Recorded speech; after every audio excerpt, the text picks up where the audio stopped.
अस्सलाम वालेकुम नाजरीन, प्राइम कनाडा टीवी के साथ आप देख रहे हैं प्रोग्राम एजेंडा पाकिस्तान और मैं हूं आपकी होस्ट अर्शिया अफजल।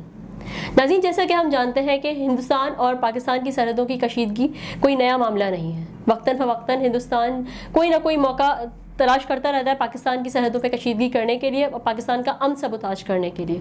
अभी रिसेंटली हमें पता चला, हम सुनने में आया कि जो है हम बलूचिस्तान में FC पे अटैक किया गया और सात जवान शहीद किए गए।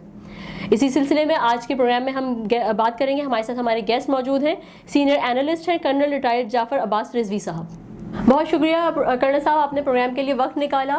कर्नल साहब, जिस तरीके से हम बात कर रहे थे कि इंडिया और पाकिस्तान की सरहदों पे जिस तरीके से कशीदगी जारी है और वक्तन फ़वक्तन बढ़ती चली जा रही है, इस सिलसिले में मैं पूछना चाहूँगी कि अभी हमें रिसेंटली एक खबर मिली कि कुछ टाइम पहले, within a week, hardly week हुआ होगा, उसमें जो है वो भारत ने हमारे 7 जवान मार दिए FC के बलूचिस्तान की तरफ। तो ये कब तक ये सिलसिला चलता रहेगा और हमारी क्या स्ट्रैटेजी है इस चीज़ को कंट्रोल करने के लिए? So great of you. मैं इसमें थोड़ा सा बैकग्राउंड भी शामिल करूंगा अपनी गुफ्तगू में। आपको शायद कुछ याद हो कि कुछ महीने पहले या चंद हफ्ते पहले एक पॉलिसी उनकी वायरल हुई थी। एक कोई रिटायर्ड मेजर नाम थे, मुझे उनका नाम भूल रहा है, मेजर साहब का। उन्होंने कहा था कि हम बलूचिस्तान में ये करेंगे, फैमिली ये मजहबी जमातों के लोग इस्तेमाल करेंगे, मौलवियों को इस्तेमाल करेंगे, समथिंग लाइक दैट। इस तरह की उन्होंने कोई बयानबाजी की थी और उसको सपोर्ट किया था मुख्तलिफ उनके अपने ही अखबारों ने और उनके जो अपने TV के जो एंकर्स वगैरह थे, उन्होंने उनको सपोर्ट किया था। मेरा कहने का मकसद ये है कि ये कोई आज की बात नहीं। वो मेजर साहब ने तो बयान दे दिया TV के ऊपर, पता नहीं किस मूड में आके दे दिया, वरना ये तकरीबन कोई 15 से 20 साल पहले की बात है। ये बलूचिस्तान के लिए आपको मैं थोड़ा सा एक और याद दहानी करा लूं। आजकल वो कॉर्निकल एक वो इंडिया का एक जो बड़ा एक नेटवर्क पकड़ा गया है। आप देखें ये सारे कुछ लिंक है। अब इसमें जो चीज हमारे लिए नुकसानदेह है वो ये है कि हमारे जो इंटरनल लोग हैं, हमारे जो अंदरूनी लोग हैं, वो इनके साथ मिले हुए हैं। ये हमारे लिए जो नुकसानदेह, आपने बात की ना कब तक चलेगा, ये हमने कंट्रोल करना है। इंडिया को कंट्रोल करना is no issue, totally no issue. लेकिन हमें अपने लोगों को थोड़ा सा कंट्रोल करना है, जिनको इन्होंने किसी ना किसी तरह मोटिवेट किया हुआ है BLA के करके या बलूचिस्तान के व्हाट्सएवर। इनका असल टारगेट CPAC है, मेन टारगेट CPAC है। उसको ये किसी तरह रोल बैक कर दे, कुछ भी कर दे। आजकल वो इसराइल के ऊपर बड़ा जोर है, इसको इसराइल को तस्लीम करने के ऊपर बड़ा जोर दिया हुआ है। तो ये सारी चीजें मिक्स हुई हुई है। लेकिन आपको मैं एक चीज बिल्कुल वाजे बता दूं कि हमारी जो मतलब है, क्या लफ्ज मैं यूज करूं, हूसोएवर, जो करता धरता, आप इसको समझ लें, जो हमारे करता धरता है, they are very aware of everything जो कुछ हो रहा है। तो आप इस सिलसिले में इंशाल्लाह देखेंगे, बहुत जल्द होगा। लेकिन ये जो छोटे छोटे वाकयात हैं, ये होते रहते हैं, ये अफसोसनाक हैं। लेकिन इसमें सबसे बड़ा हमारा जो ड्रॉबैक है, वो हमारे जो अंदरूनी लोग हैं, उनको बड़ी ये सपोर्ट करते हैं, जो भी BLA या इस तरह के जो भी एलिमेंट्स हैं। एक चीज और मैं ऐड कर दूं इसमें कि जो आपने सरहद की बात की है, सरहद पे कंट्रोल लाइन हो गई या वर्किंग बाउंड्री हो गई या व्हाट्सएवर, जो भी एरिया बनता है इंडिया का, वो शुरू से करते आ रहे हैं। वो जब भी कोई उनको इंटरनल मामलात होते हैं उनके, वो उस तरफ जोर लगाते हैं। जब हमारे पाकिस्तान में खुदा ना खास्ता कोई ऐसा इशू उठता है जो कि थोड़ा सा यानी जिसको कि इंटरनेशनल लोग नेगेटिवली लेते हैं, तो वो अपनी कार्रवाइयाँ तेज कर देते हैं। तो वो हमारी जो स्ट्रेटेजी है उसमें ये है कि डायरेक्ट कन्फ्रंटेशन हमने नहीं करनी, डायरेक्ट यानी 1-to-1 फाइट नहीं करनी। लेकिन मैं फिर आपको बताऊं कि अगर जरूरत पड़ेगी तो वो भी करने को तैयार है। और हम ये नहीं कि टाइम लेंगे तैयार करने में, हम रेडी हैं now, at this moment we are ready. तो इसलिए ये आप फिक्र ना करें, इंशाल्लाह। बाकी हमारी देख रहे हैं कि मतलब एक तो मैं ये कहना चाह रही हूँ कि बेसिकली हम तो ये चीज़ देख रहे हैं कि एक तो सरहदों पे इश्तियाल अंगेजी चल रही है भारत की तरफ से ना कंटिन्यूसली, ठीक है। अच्छा, उसके अलावा आप ये देखें कि वो जो है 5th जनरेशन वॉर है, डेफिनेटली हमें पता है।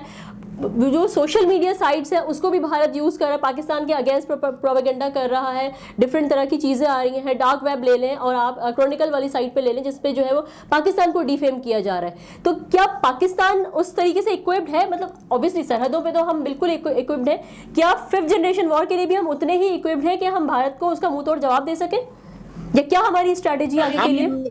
बिल्कुल, मैं इसमें थोड़ा सा आपको एक चीज बताऊं कि हम देखिए, हमारी जो बेसिक पॉलिसी है ना, हमारी जो बेसिक पॉलिसी है वो एग्रेसिव नहीं है।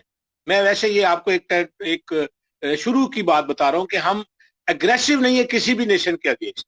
ठीक है, इंडिया हो, अफगानिस्तान हो, रशिया हो, चाइना हो, इसराइल हो, अमेरिका हो, एग्रेसिव नहीं है हम। हमारी पॉलिसी ये होती है कि हम अगर कोई एग्रेशन होगी तो हम उसे कंट्रोल जरूर करेंगे और उसका जवाब भी जरूर देंगे।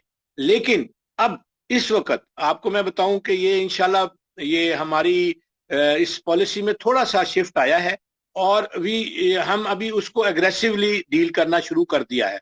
ये एज ए पॉलिसी में बात कर रहा हूँ, मतलब एक इंडिविजुअल की बात नहीं कि मैंने कर लिया आपने कर लिया, नहीं, एज ए पॉलिसी। इसमें एस्टेब्लिशमेंट भी करेगी, इसमें गवर्नमेंट भी करेगी, इसमें जो हमारे सोशल मीडिया और इसमें जो अफेक्टेड लोग हैं वो भी करेंगे। और हम तैयार हैं, इसका जवाब देने के लिए तैयार हैं। लेकिन अब हम एग्रेसिवली तैयार हैं, यानी पहले हम डिफेंसिवली तैयार थे, कोई बात होती थी तो जवाब देते थे। अब हम इंशाल्लाह इसको एग्रेसिवली देखेंगे। और मैं आपको एक और जो इस सिलसिले में थोड़ा सा एक अपडेट कर दूं कि जो इंटरनेशनल अदालत जो लगी थी, जो भी उसने कुलभूषण यादव को इंडिया का क्लेम था कि हमें वापस किया जाए, वो रिजेक्ट कर दिया। उन्होंने इंडिया के क्लेम को टोटली रिजेक्ट कर दिया। दे हैव सेड कि जी इंडिया को ये वापस नहीं मिलेगा। ये भी एक तरह से आप देखें हमारी पॉलिसी, जिसको कि मैं ये बताना चाह रहा हूँ कि हम एग्रेशन में थे, तो ये स्टार्ट आप इस तरह से आप देख सकती है। और दूसरी बात मैं एक चीज और बताऊं कि हमने शुरू से ये पॉलिसी रखी है कि हम किसी के ऊपर हमला नहीं करेंगे या हम किसी के ऊपर एग्रेशन नहीं करेंगे किसी भी सूरत में। लेकिन हम डिफेंसिव अप्रोच की तरफ जाएंगे। ये क्या ये जो 5th जनरेशन वॉर है, सोशल मीडिया है या व्हाट्सएवर जो भी इस किस्म के एलिमेंट्स हैं, इसमें हम एटलीस्ट एग्रेशन में आ गए हैं और करेंगे। और इंशाल्लाह इसका जवाब और इसका मुंह तोड़ किस्म की उनको हम एग्रेशन करेंगे। और आप ये देखिएगा, ये खुद ब खुद इंशाल्लाह चीजें हमारे फेवर में आना शुरू हो जाएंगी। लेकिन ज़ाहिर है डेफिनेटली बहुत जो हमारे अगेंस्ट एलिमेंट्स हैं वो बहुत पुराने हैं, बहुत एस्टेब्लिश्ड हैं, उनको सपोर्ट बहुत है, उनके पास पैसा बहुत है, उनको दूसरे सपोर्ट करने वाले मुल्क और दूसरी एजेंसियां बहुत हैं, तो वो काफी एस्टेब्लिश्ड हैं। इसलिए हमें थोड़ा सा टाइम बहरहाल इसमें हमें लगेगा, लेकिन स्टार्ट ले लिया है। बिल्कुल सही। अच्छा कर्नल साहब, अभी आपने जब बात स्टार्ट करना शुरू की तो आपने कहा कि इजराइल के इशू पे बात की आपने। मैं ये पूछना चाहूंगी यहाँ पे कि इजराइल के मामले में पाकिस्तान हम देख रहे हैं कि स्लोली एंड ग्रेजुअली एक विशियस सर्कल में फंसता चला जा रहा है। तो क्या हमारा क्या लाहे अमल होना चाहिए इजराइल की एक्सेप्टेंस के मामले में? मैं इस बारे में थोड़ा सा जरा बड़ा खुल के नहीं बताऊंगा, क्योंकि अभी थोड़ी सी हमारी पॉलिसीज इस तरह चल रही हैं। लेकिन मैं इतना आपको बताऊं कि प्रेशर बहुत है पाकिस्तान के ऊपर, डेफिनेटली बहुत प्रेशर है। लेकिन हमारी गवर्नमेंट की पॉलिसी बहुत क्लियर है। एक पॉइंट बहुत क्लियर है कि हमने इसराइल को तस्लीम नहीं करना। जो हमारी शराइत है वो पहले पूरी हो, फिर हम करेंगे। शराइत क्या है वो एक लंबी डिटेल है, उसको आप छोड़ें। लेकिन हम तस्लीम नहीं करेंगे जब तक हमारी मर्जी के मुताबिक उसका मसला हल नहीं होता, फलस्तीन का या व्हाटएवर। नंबर 1। नंबर 2, हमारे पर इनडायरेक्टली कुछ मुस्लिम कंट्रीज का, कुछ दाएं बाएं से बहुत प्रेशर है, जो कि हमारी गवर्नमेंट बड़े प्यार से, बड़े मोहब्बत से, बड़े सुकून के साथ, बड़े डिप्लोमेटिकली उसको डील कर रही है। हम किसी के साथ एग्रेशन में, मैंने आपको बताया, जाना भी नहीं चाहते और हम इसको तस्लीम भी नहीं करेंगे। लेकिन पाकिस्तान का नुकसान भी नहीं होगा। अच्छा कर्नल साहब, अब इजराइल की बात की, लेकिन अच्छा जैसे हम जो है वो ये बात कर रहे थे कि लाइक भारत जो है वो डिफरेंट पैरामीटर्स में आके, डिफरेंट डोमेन्स में आके जो है वो पाकिस्तान के अगेंस्ट बात कर रहा है। मतलब कभी सरहदों पे हम देख रहे हैं, कभी हम जो है वो सोशल मीडिया के थ्रू देख रहे हैं। तो ऐसी क्या सिचुएशन, अच्छा जबकि ऐसा भी नहीं है कि पाकिस्तान की तरफ से मुंह तोड़ जवाब नहीं मिलता, डायरेक्टली इनडायरेक्टली मुंह तोड़ जवाब मिलता ज़रूर है भारत को। फिर ऐसी क्या रेस्टलेसनेस है भारत के उसमें कि मुस्तकिल कोई ना कोई एक ऐसा जो है वो सिनेरियो क्रिएट करता रहता है, कभी हमारी सरहदों पे जाके कभी जवान मार दिए, कभी क्या ये किसी किस्म की रिटेलिएशन है? जैसे अभी कुछ अर्से पहले हमने ये भी सुना था कि अक्टूबर में भारत के हमने कुछ टारगेट किलर्स मारे थे, क्या ये उसके अगेंस्ट में किया गया है ये सारा कुछ? देखिए, मैं आपको ये पहले भी बताया है कि हमने एग्रेशन कोई नहीं की।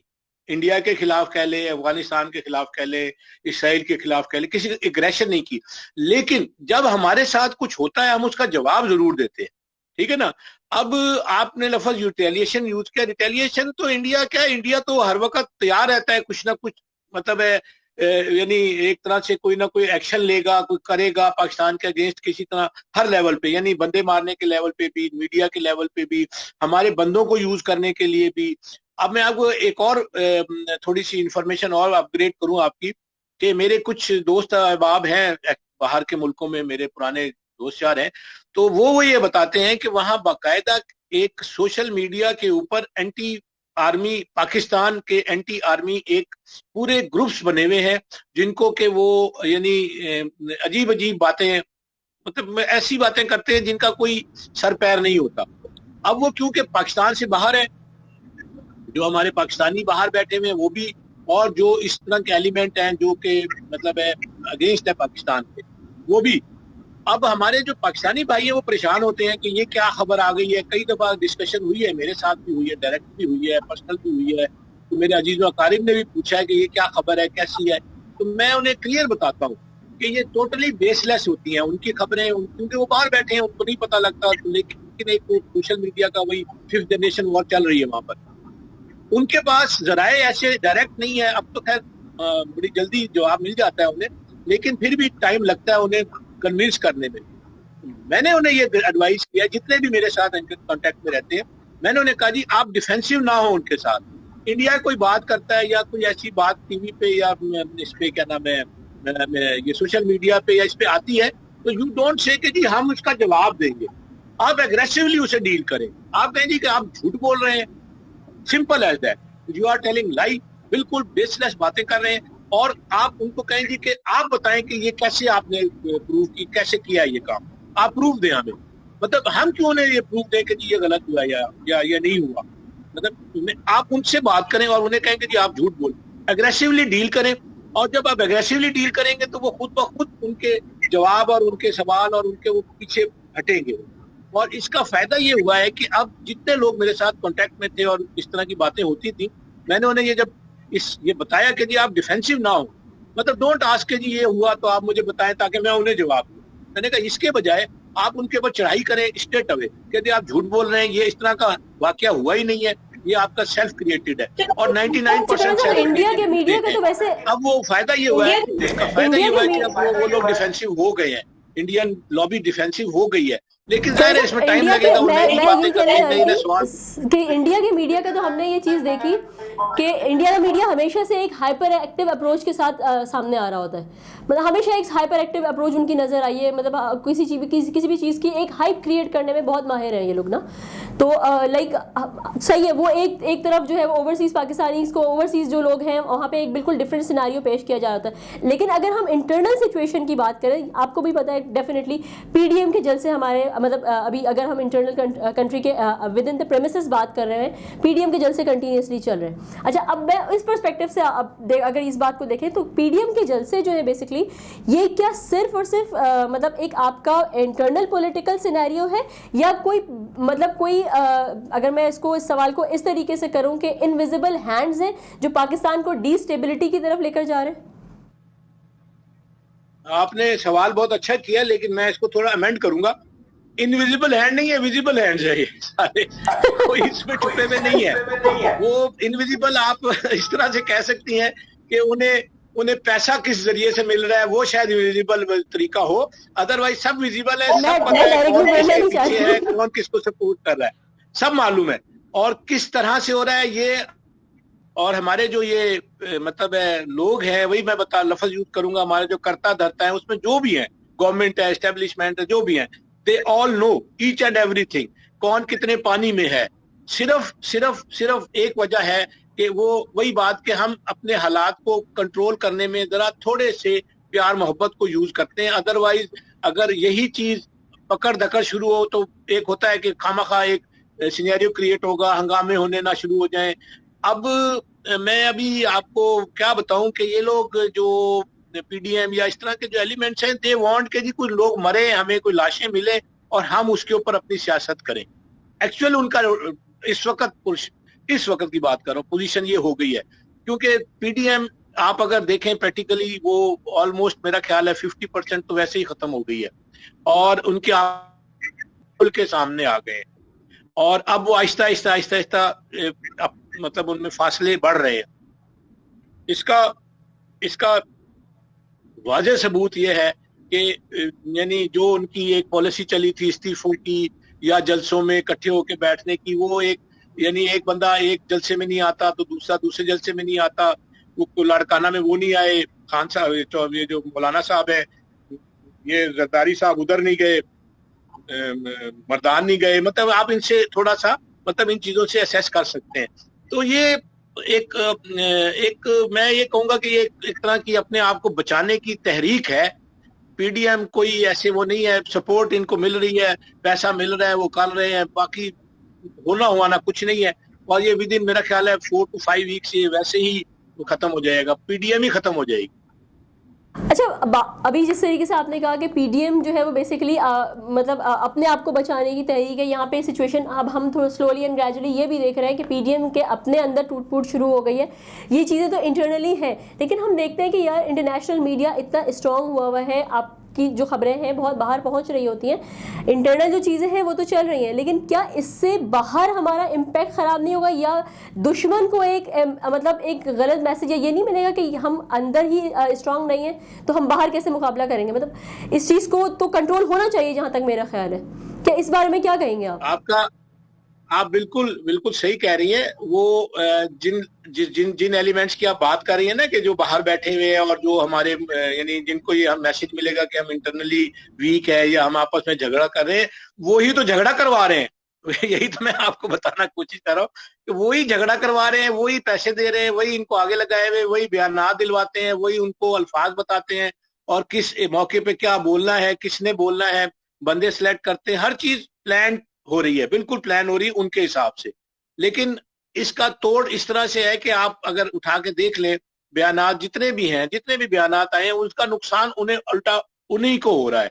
अब वो ये इस पोजीशन में आ गए हैं कि वो ये सोचने लगे हैं कि अगर हम इस बयानात से पीछे हटें तो भी बुरा है, हमने जो माल खाया इस बयान देने के लिए उसको कैसे जायज करेंगे, और ये भी कि अब हम अगर पीछे हटते हैं तो फिर हमारी जो सियासी पोजीशन है वो वीक होती है। तो अब वो ये आहिस्ता आहिस्ता पीछे हटेंगे और आप देखेंगे बड़ी जल्दी इंशाल्लाह भी, मेरा ख्याल है हार्डली फरवरी के अंदर ये पीडीएम वगैरह ये सब एक तरह से यानी एक कागजी तौर पे पीडीएम शायद मौजूद हो, अदरवाइज खत्म हो चुकी होगी, प्रैक्टिकली खत्म हो गई होगी। एक छोटे मोटे जलसे, रैलियां, ये जुलूस, ये तो निकालना कोई बड़ी बात नहीं है, 500,000 बंदा इकट्ठा करना कोई बड़ी बात नहीं है।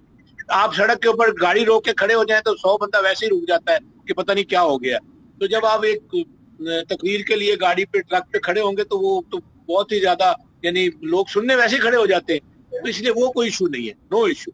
अब जो मेन इशू इस वक्त ये है कि हमने किसी ना किसी तरह ये जो इंडिया और इस्राइल का प्रेशर है इसको हमने इसको काउंटर करना है।